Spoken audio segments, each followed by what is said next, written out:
Hello, everybody, and welcome to Tides of Death, Character Backstory Session 1. How are you doing today, Mr.Mouton? Doing well, Koibu. How are you?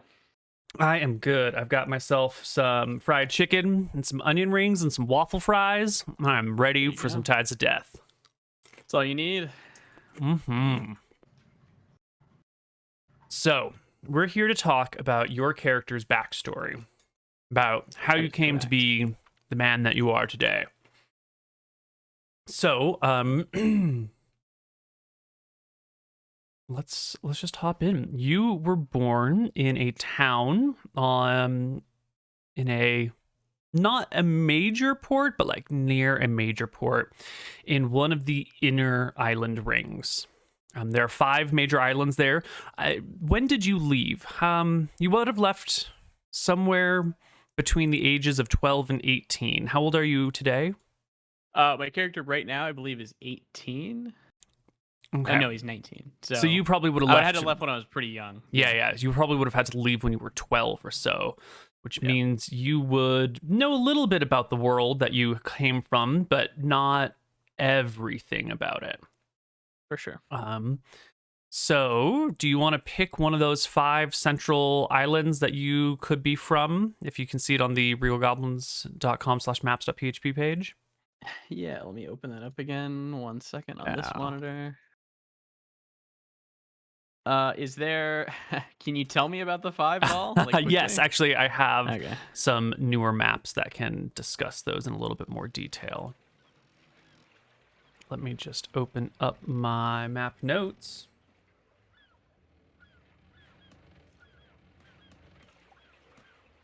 And these are like the 5 big islands where I assume there's a very strict and heavy force for the white cleric. Got it.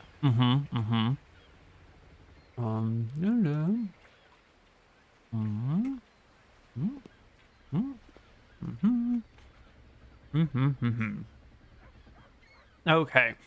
The 5 inner islands are named Keikos, Omar. My map is not opening. It's just half opened.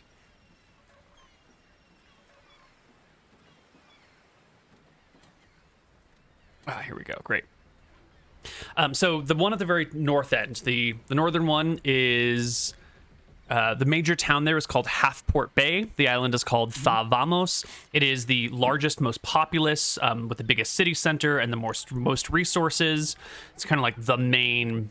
If there was a main island, that would be the main island. Going clockwise, then one next to that on the map is sort of doodled in. It says Docktown on it. That's the major town. It's got like a big open... sort of like lagoon nature to the major city there, where everyone's like living on piers and living on boats, and everyone just like paddles over to each other. So there's not much like land walkways, lots of like oceanic sailing between places. The next one going clockwise is Omar. Its main town is called Mima Beach. Think of it more kind of like a Hawaiian-esque area where you've got like these large mountain ranges that dominate the center of the islands, and everyone just kind of lives along the coasts. It's heavily overgrown, pretty jungly, and the level of development is much lower compared to the other 4 islands out here. So you would call it like the poor island, but like they're still wealthier than most of the like the outer ring, definitely, and most of the Midlands. It's kind of like a nice tropical beachy place. The next one over in the lower left, the major town there is Ragoon, and the island is Keikos. This place is... all these islands are like federated states, really, and Ragoon/Keikos is the island with the most independence, who like they're part of the United Islands of whatever it's called. I should probably actually look that up. The United Islands of the Dardanelles, UID.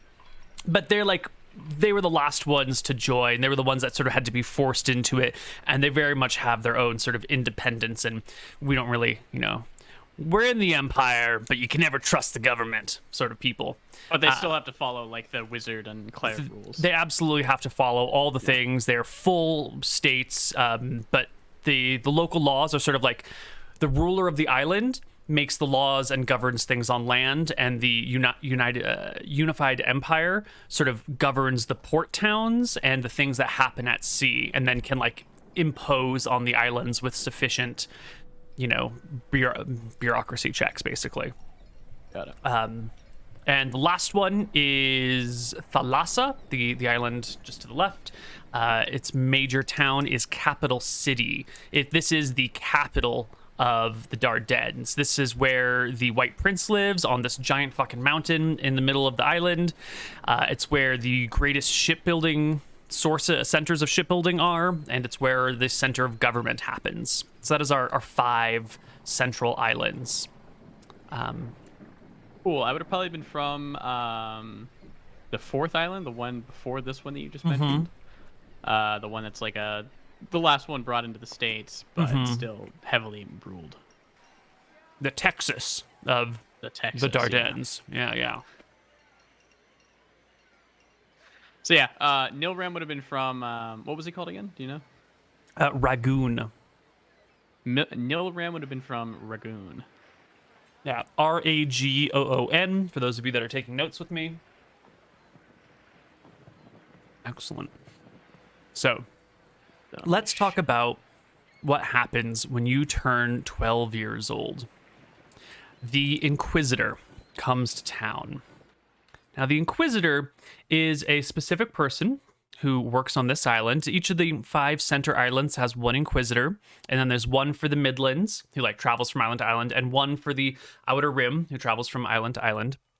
These Inquisitors are powerful agents of the state.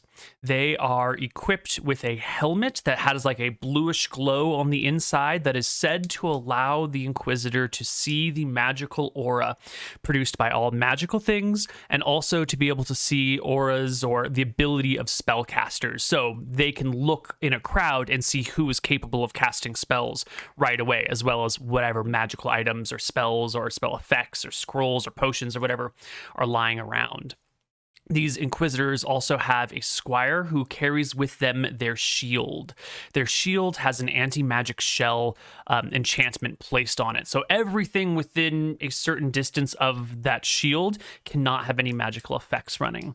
So the Inquisitor will walk around with their helmet on, looking around for people who might be spellcasters, while their squire follows from 40 or 50 or 100 feet behind them, carrying a shield just in case, a mage shows up and battle needs to be done. These Inquisitors are like multi-classed fighter mages.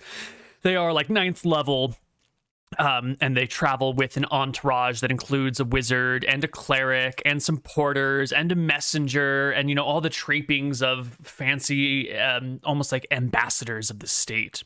Even the Outer Rim ones? Even the Outer Rims, yeah. The Outer Rim guy, you don't know anything about. He's probably a little bit different than your Inner Island guy. You could probably expect a lot of differences personality-wise and equipment and maybe even experience level-wise. But for you, as a kid, all you would know is that the Grand Inquisitor has come to your village. He comes by every 4 years. And every 4 years, all the kids in the village are gathered together so the Grand Inquisitor can take a look over them and see which ones have the aptitude, the ability to cast spells. And while you and the other children between the ages of 12 and 18 are gathered out, the Inquisitor walks by and stops when his eyes rest upon you. And will come over and take a knee next to you and say in his deep voice, "Hello, little child. Who might you be?" I'll respond. I'm Nilrem. My lord? Well, yeah, the confusion is the appropriate response for a 12-year-old dealing with the Grand Inquisitor. Absolutely. Sure. Nilrem, can you do things, special things that other children can't do? Well, my parents have always called me smarter than most and quicker to learn, but I don't think I've ever done anything before. I work in the field, I do my work. The Inquisitor grabs a rock off the ground and places it in your hand and tells you to make the rock float. Would I be able to do that? Absolutely not. No. Yeah, you don't have a Yeah, levitation no. spell. Yeah. I'll try, but Nothing happens. nothing and happens. He nods, and motions to the wizard and cleric with him. And they come on over, and he puts a hand on your shoulder and says, "These are my friends. They're going to ask you some questions. Would you go with them, Nilrem?" I shake my head and I'll follow them. All right. The Grand Inquisitor will get up Give and a worrying look to my parents, I guess. you can see them like Yeah. clutching each other and looking very concerned at you as the Grand Inquisitor gets up and starts walking between other kids, looking at them, maybe having a quick chat with a few of them, but you were the only one to get pulled out of line. Are we in like a hodunk town, or like my parents like some sort of like merchants or like nobility? That is a great question. You can tell me. You can be in the capital, the major town here. You can be in Rangoon. You can be in an outlying village. There are other towns and cities around. This island that you're on is most of the people are based inland near a. I have a map of this. Why don't I just? Can I it's roll for it? unfinished. Yeah, totally. It's an So, like, unfinished I'll map, but let me roll, give like, you a for map nobility, about. I guess. Yeah. What would you think on a D100? Like 90 to 100 nobility, 60 or 15% of the population is noble, so 85 and above. 85 and above, and then peasant is the rest, or would like there be like merchant? If you want, you can do lower 50% is like peasant level. The next 15% is going to be maybe the next 20% is servant, and the next 15% is that like middle class merchant or professional, and then the top And then nobility. is nobility. 69, so That would be Servants? the next 20. Yeah, they are servant class. cool. Maps.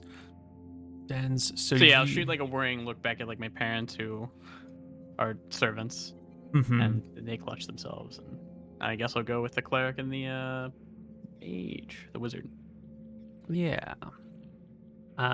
So you're from the servant class. You can be at the major port town, or you can be at one of these many towns that's around this like central lake in the middle of the island. That's got like a mountain range, a crescent-shaped mountain range on the south side, and just like a gentle mountain range on the north side. And there's Let's a do big major port town. Rangoon is the major port town. Is that where you want to be from? Yep. Cool. Yeah, that sounds good. Perfect. Yeah, I guess we don't need this, but just between you and me, this is what your island looks like in rough form. Where those mountains and then a lake and some rivers and shit. Okay, cool. All right. The cleric and wizard will take you by your hands and walk you back to a wagon that is parked down the road a little bit. You're in the major port town, but you're probably a little bit further away from like the actual main dock. And so each like section of the main port town will have its kids come out, and the Grand Inquisitor will come through and take a look at them. And he'll do like one section per day and chat with the parents and chat with the priests and the local community leaders and whatnot, just to like, ask questions about the people around there. What is the story for people who get picked by the Grand Inquisitor? So me growing up, I probably would have seen a few people in my lifetime get picked over. Is this like an honor, or is this something that like the parents like kind of like fear because they're never seen from again? Or a little bit of both, Okay. It's the sort of thing where you will get pulled aside, and then depending on your age and the way, they're going to talk to you and run some tests. So depending on how old you are and how the tests go, you either might be then left to live with your parents for a little while. You might be pulled into the state immediately. You might be like brought back for further questioning and then just never seen from again or heard from again. So people Could go who are many like, ways. yeah, people who are, proud of their child and really want them to excel might be really excited that their child is being like pulled aside by the Inquisitor. They could be a great cleric or a great wizard. They could lead, a ship or something one day. Or if you don't trust the government, they're here to take your child. So I think your parents are more in the we don't trust the government, they're here to steal my child mindset. And you can see them be concerned. The wizard and cleric will pull you into this carriage, and then after the Grand Inquisitor has chatted with everyone, he'll arrive back in the carriage as well, and you guys will all ride off to the ship that is docked in the harbor in Rangoon. This is a special ship. This is the Grand Inquisitor's ship. And there are some special chambers in here in which they apply certain tests to the local children. Since you're 12, the first one they're going to give you is an aptitude test. They ask you questions. They show you like little carvings, ask you what they are. They ask you to do some basic math. They pry at you with questions of logic. It's a sort of like a standardized, almost intelligence test that they use to figure out who you are.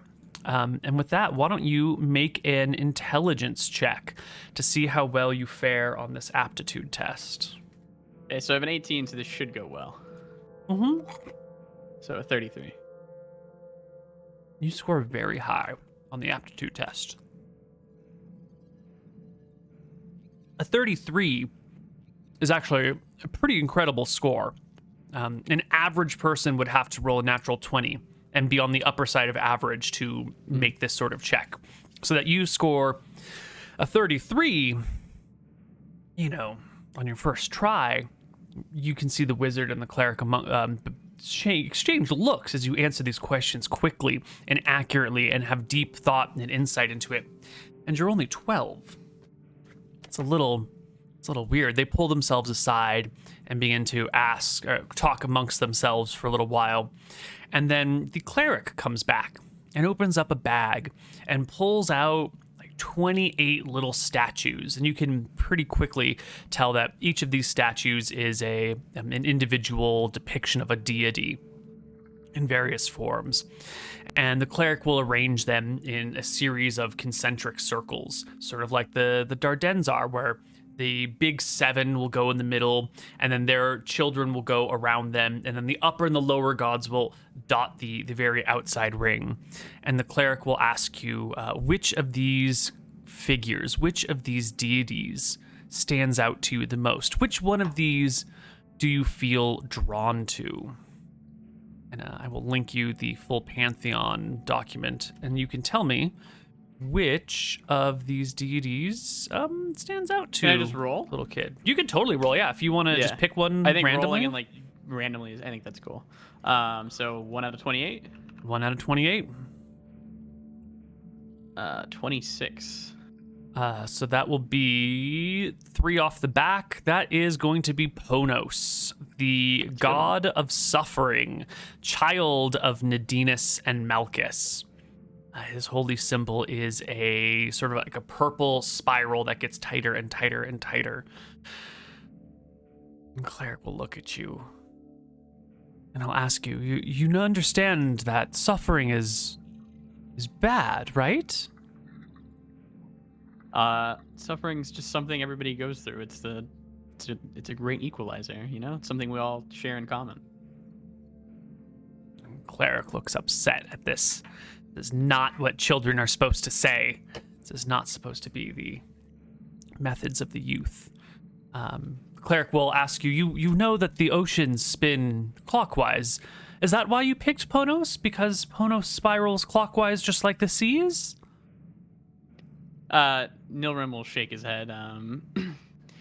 My parents being from the serving class, they go through quite a lot of suffering every day, and I see my friends, he'll recant some peasant names,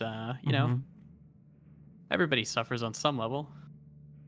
The cleric picks up the figure of a stair, the largest of the figures, and sets it before you and goes, well, what about structure to the world? Don't we all need to know our place in the world so we know how to operate? Isn't it important that your family knows that they're servants and will always be servants and that their life is set? Doesn't that structure and order help them in their days? I think that everybody should be able to move around, if somebody wants to be free, strive for more than just being a peasant, he'll respond. You see the cleric's brow furrows deeply. Well, what about Are you saying that even servants should be able to rise to the rank of nobility? He will trail off. No, I'm not saying that, you know.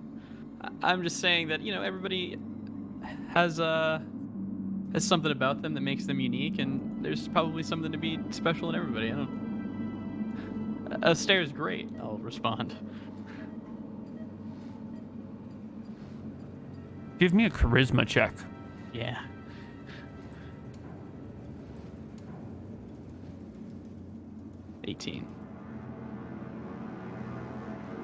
For those of you who are new, 21 or higher is a success. So an 18 is a failure here. The cleric pats you on the head, picks up all their little figurines, puts them back into a bag, and you find yourself whisked back into the carriage later that day after a few more tests and questions. And while you're waiting in the carriage for the driver to arrive, you can hear the cleric outside speaking with the Grand Inquisitor. Their words are kind of hushed, and you're inside a carriage that's well built with glass panes, so there's difficult for sound to travel back and forth. Give me a perception check to see if you can make out the conversation being had. Oh.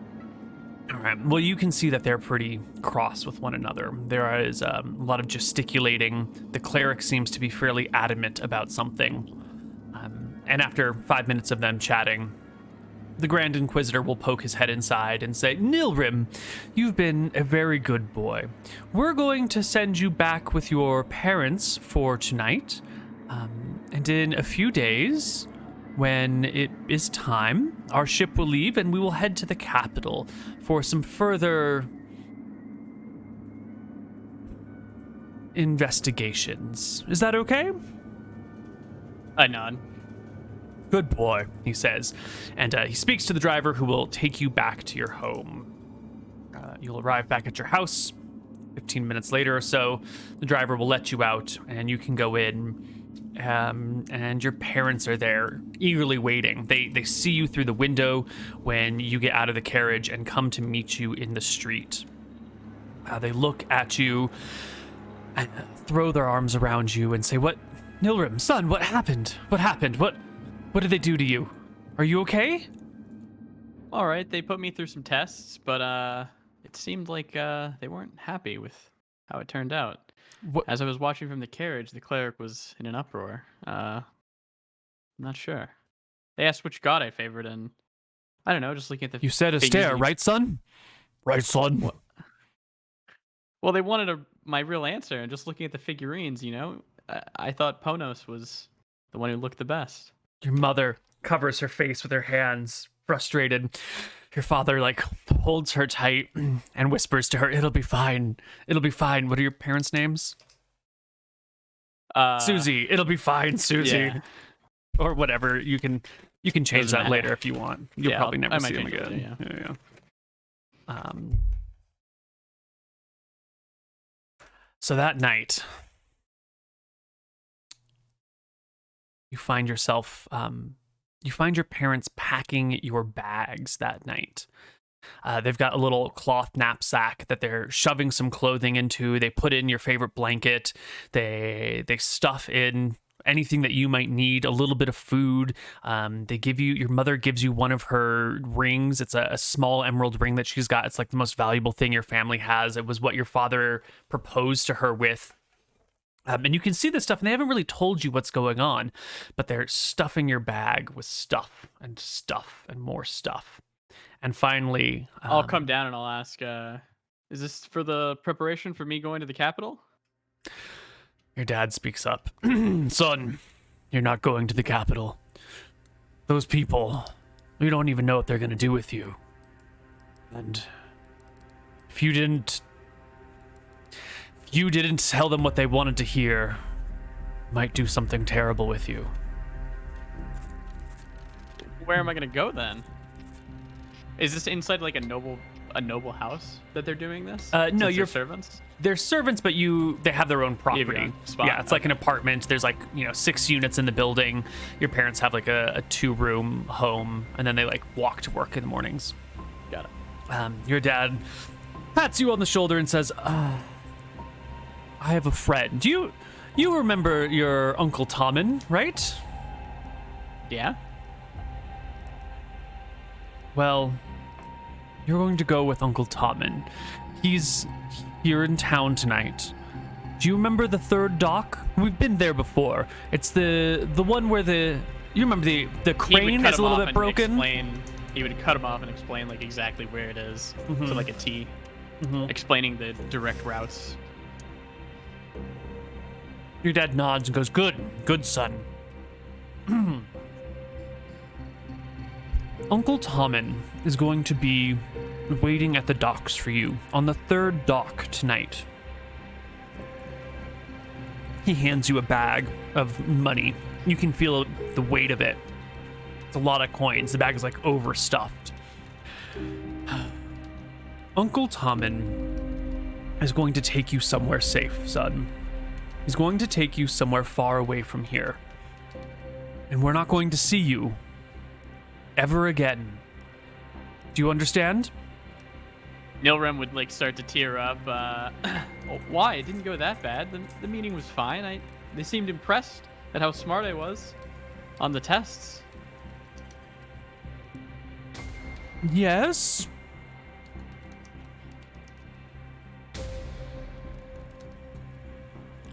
But that's a bit of a problem, son.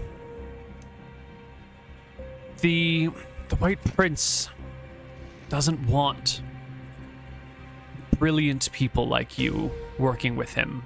He doesn't want people who can outthink him, outsmart him. You're not supposed to be better than the system, son. You're supposed to work within it, not against it, not for this. Look, you'll understand one day, but they don't want you, or they do want you. Come with me. Why don't we all leave together? Your dad shakes his head. There's not enough room on the ships for us, and if we left with you, they would come looking for us, son, and they know our faces. They know our friends. You know the clerics, the seekers? They rapport with people, learn everything about them. If we go with you, they'll be able to find us. But don't worry, we still have your siblings. We won't be alone. And Uncle Tommen is a good man. He will show you the world. He'll take you on a ship. He'll teach you his ways, and maybe one day we'll come and visit you wherever you end up. Nilrem will nod. Take this bag of coins, son, and stay away from the guards. The lesser inquisitors on the docks, they don't work at night. No one's allowed to board ships at night or disembark. Cargo's not allowed to go on or off. That's why you have to be careful and quiet. Get to the third dock. Don't let the watchman see you. Give this money to Uncle Tommen on the third dock, and he'll take you away from here. By now, your mom's finished packing your bag and thrusts it into your arms. They both give you a hug and a kiss. Your other siblings have already gone off to bed right now. They're unaware of what's happening. Your parents say they'll inform your siblings tomorrow. And with a few hugs and a pat on the back, they send you out the front door to go find the third dock, to slip past the guards, to meet up with Uncle Tommen, and to leave the Dardennes forever. You can get to the docks without any problem, but there are night watchmen out. So how is little 12-year-old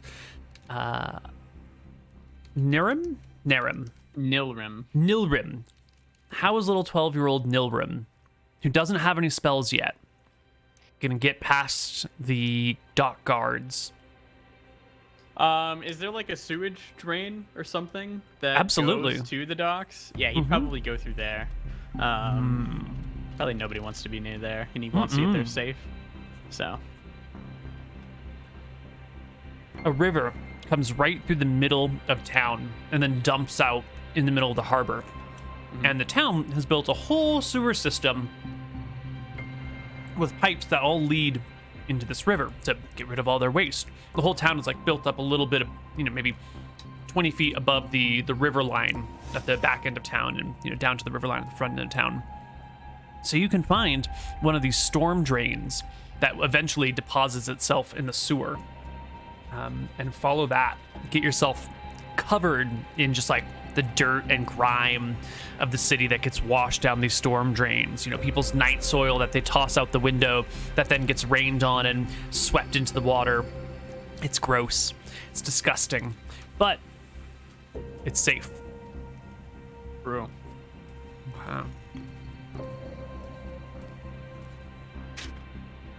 You make your way down one of these storm drains and into the river. But the current, my friend, the current is rough. The current is strong. And you find yourself getting swept down the center of this channel. I'm going to need you to make me a strength check to make it to the side before you get swept too far away. Before you get... That's the dump stat. Uh-oh. Well, you're also 12, so... Oh 22. my God, you did it. You did it. You can hold on to the sides despite the strength of the current. You get swept out to the dock, but hold on to various bits of wood, various bits of like cracks in the what do you call it, the canal's walls, and can slowly make your way between the ships, between the pillars, between the posts, and make your way to the third dock. Now, you are a brilliant child with 18 intelligence, and you know exactly where this dock is. And as you find the third dock, you can see a guardsman, night watchman, walking along it above you, perusing all over the place. Now, you're in the water, and he hasn't spotted you yet. But there is a guardsman on the pier you are looking to be on. I mean, Uncle Tommen knows that I'm coming, so I assume that he has a plan for the night watchman that's on his pier. So Nilrem will just wait a little bit, see if anything happens. He would assume that others have put in place this plan. You wait. The guardsman keeps an eye out for a little while, heads down the dock, starts going up pier number 4, which is right next to you, spends 20 minutes there, walks down, heads up pier number 7 on the other side of the river exit, and you can make your way over to a ladder and pull yourself up onto the dock. This is where I will ask you for a dex check to see how quickly and nimbly you can react. Yes, very good. You pull yourself up onto up the ladder. As you pop your head over, you can see a second guardsman appears and duck down just in time for them to walk away. Climb back up, scamper down the dock, and find your Uncle Tommen, who's not really like a blood relative. This is like the close family friend, uncle sort of guy. Yeah. And sure enough, he's here sitting on his boat, looking up at the perpetual storm overhead, watching the lights flash in the clouds as bolts of thunder ripple in the distance. And you can go across the gangplank and onto his boat. He will take the money thrust from the sack of money into his chest. Mm-hmm. My parents said you'd take me far away from here. He nods his head. Is it necessary? They said it was, and I'll nod. Well, they told me earlier today that they might have need of me. But if you're here now, I guess away we go then. He looks at you. 12-year-old kid. Brilliant! Drenched in shit. But drenched in shit, completely soaking wet, and really not his responsibility. He will take the overstuffed bag of wealth, put you on his boat, and tell you to wait here. Lets you know that it's going to take about a month to get out of the Dardanelles. He's going to have to make a couple of stops along the way. And then they're going to leave and head west. Head as far west as they can. But until that time, you're going to need to stay in this boat. And it's not a big boat. It's a small boat. It's got the top deck and then one underneath it. It's mostly powered by wind, but there are some rooms for some oars. And He tells you to stay put, stay quiet, don't alert anyone to your presence, and just hide for like a month. Jesus. Which is something you can do. You're a 12-year-old kid. You're small. You don't need a lot of space. This one layer of the deck is enough that you can probably hide. We're going to ask for one more check from you. This time it's going to be a con check. Because one of these days you're in a town. The boat is docked. And you have a coughing fit. You know, all this time in between decks here, it's dark, it's damp, it gets like, you know, it's humid. It's a perfect condition for disease to thrive, and you're stuck in this shitty place with no direct sunlight, no fresh air for a month on end. And you can hear an argument on the deck above you. One of the local guards at whatever place you happen to be docked, you don't even know where you are right now, wants to come and inspect all the cargo on the ship. And your Uncle Tommen, who you have picked up by now, is involved in some smuggling. He keeps coming down and opening like a hatch and pulling out some things wrapped in cloth that are hidden away from the rest of the crew and pulling them off the ship in the middle of the night or returning them in the middle of the night. I would have looked at one point. What is he smuggling? Do I know? You will see what appears to be various cut either glass or gemstones. If it's gemstones, it's a shit ton of money. If it's glass, it's like counterfeit gemstones that you hope to unload and then leave immediately before people realize what's happened. It's one of those two. Anyway, there's some arguing up on the top deck, and your Uncle Tommen is saying, we haven't unloaded any cargo, we haven't brought in any cargo. As long as we're just sitting on the dock, you don't need to see anything, right? You only need to inspect stuff that gets loaded and unloaded. We're just here stopping off for supplies. There's nothing on my ship. We've already been through a checkpoint just yesterday. And you can hear the guards sort of like, I've got stuff to do. There's other things, and your coughing fit starts coming up. But with a successful 21 on your con check, you can hold in the noise, the sneezing, the coughing, the fit that racks your lungs, and you guys can escape undetected.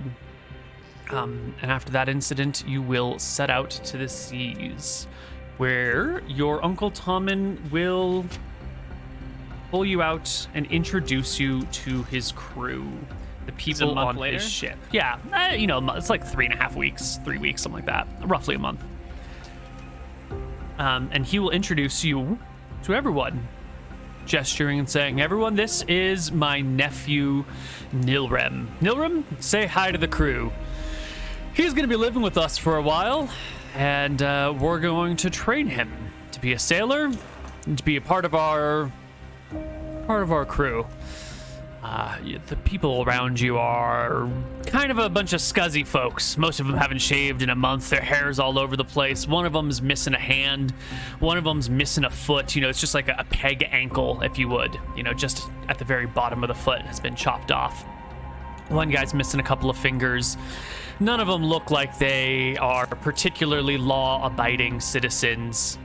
And they all kind of give you a suspicious look, the new kid on the ship. And they set you to work. And we're going to take our first short break right here now that you have left the Dardanelles. And when we come back, we're going to see what it was like for you with these people, specifically after a few years with them when you decide to depart and study magic. So we will be back on the other side with a little bit more Tides of Death.